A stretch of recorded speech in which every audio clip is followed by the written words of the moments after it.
going to do an overview of the all the various point shaping tools that we offer at Fast Tracks, and a little bit on their history. We started initially selling a tool that looked like this. You may actually have one if you've been a customer for a while. This was the original frog point grinding jig. A bit crude looking, but they did the job, and they worked by you would actually hold the rail in the tool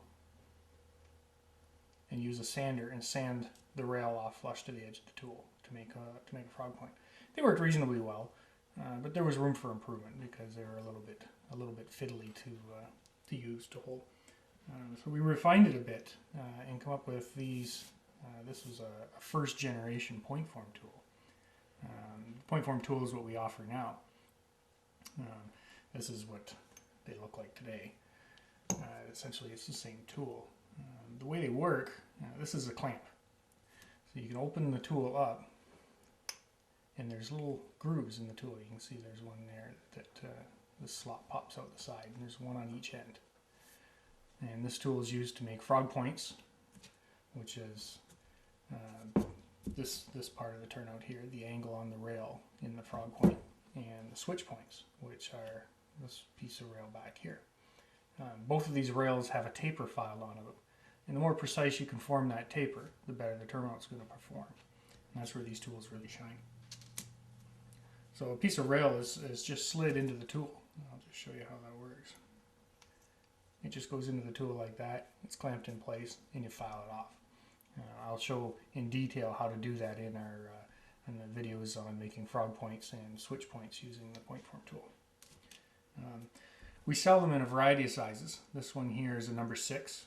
This tool will match a number 6 assembly fixture like this. So if you're building number 6 turnouts, you use a number 6 PointForm tool. And they also do a variety of rail sizes. This one here is a medium size. It'll do from code 70 up to code 100. So code 70, code 83, code 100. We have versions for doing smaller rail. This one's a number 8. It'll do code 40 to code 55. You can see the grooves are, I'm not sure if it'll show up very well in here, but the grooves are much smaller on the code 55 and code 40 version. And then there's also a large version, and this is for doing big rail, anything above code 100. So this will do code 100 or code 125 to code 148. You can see it's got some fairly big grooves in it. But they work the same way. Rail goes in, clamp it in tight, file it off. The larger the rail, the more filing it's going to take, but the results are the same.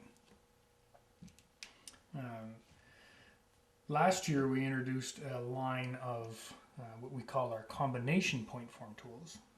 There's a dual gauge PointForm, slip switch PointForm, 3-way, and finally a crossover. And how these are different is that there's an additional groove in the tool for doing a third frog size. So depending on the piece of track you're building, like I'll use a 3-way turnout for example, that's what this one is.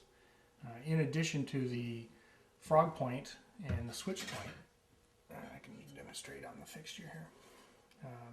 In a typical 3-way turnout, we have a frog point here, a frog point here, a different sized frog point here, and switch points here. These two are the same, they're number 6s, but this one's a bit of an odd size. It's not a number 6 because of the diverging of the two routes on a number 3 or on a 3-way turnout.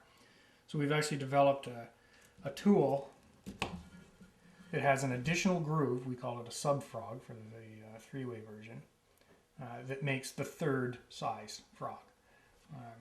So the 4 sizes I mentioned, dual gauge, 3-way, crossovers, and slip switches all have additional angles that they're going to require.